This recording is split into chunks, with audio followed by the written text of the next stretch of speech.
அவங்க மேல உனக்கு குற்ற உணர்ச்சி, அதனால நீ இதெல்லாம் பண்றன்னு எனக்கு தெரியுது. பட் நாம லவ்வர்ஸ். என்ன நீ இப்போ கேர் பண்ணணும், ஆசையா விசாரிக்கணும், பேசணும். அவங்களுக்காக நீ இவ்ளோ பண்றியே, எனக்காக ஒரு கீச்செயினாவது நீ வாங்கி கொடுத்தியா? ஏன் பொம்மி உனக்கு அது புரியல? அன்பு இருந்தா அதை நீ வெளிக்காட்டணும். அப்பதான் உன் பையனும் அதே மாதிரி எக்ஸ்பிரசிவா இருப்பான். உன்னையும் என்னையும் எதிர்காலத்துல நல்லா பாத்துப்பான். நீ உங்க அம்மாவை எப்படி பாத்துக்கிற பாரு. அதே மாதிரி சூப்பரா எனக்கு மரியாதை கொடுப்பான். என்ன ஒழுங்கா பாத்துக்கோ பூமி. உன் குழந்தைய நான் சுமக்கிறேன்ல. அஞ்சலி, இதெல்லாம் கேட்டு வாங்குறது இல்ல. நீ எவ்வளவு கிளைம் பண்ணாலும் நான் அமைதியா தான் இருப்பேன். ஏன்னா ஐ டோன்ட் ட்ரஸ்ட் எனிமோர். பூமி, கிளம்பிட்டியா? சரி சரி, கிளம்பு. நான் என் மருமகளுக்கு உன் அன்பை புரிய வைக்கிறேன். கோ கோ கோ. அஞ்சலிமா, என் மருமகளே, பூமி சூழ்நிலைய நீ தான் புரிஞ்சுக்கணும்.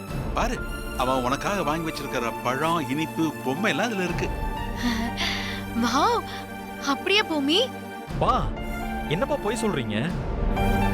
நான் இப்ப வாங்கினேன். இவளுக்காகலாம் நான் எதுவும் வாங்கல. டேய் டேய், வாங்கினடா, மறந்துட்ட.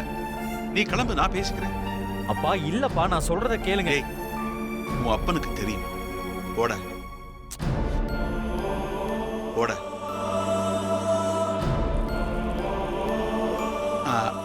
ஏமா, ஆம்பளைங்களை பத்தி உனக்கு புரியவே இல்லை. அதுவும் 2 பொண்டாட்டி இருந்தா அதுல எந்த பொண்ணு நம்மள புரிஞ்சுப்பாளோ அவளை ஆம்பளைங்க கண்டுக்கவே மாட்டாங்க. ஏன்னா அவ அட்ஜஸ்ட் பண்ணிப்பான்னு தெரியும். இதெல்லாம் நீ எடுத்துட்டு உள்ள போய் வைமா. இதையும் வாங்கிக்க. மாமா, நிஜமா பூமி இதை வாங்கி தரலையா? அவனே சொல்றானே. யாரு வாங்கி தந்தா என்னம்மா? என் மருமக நீ.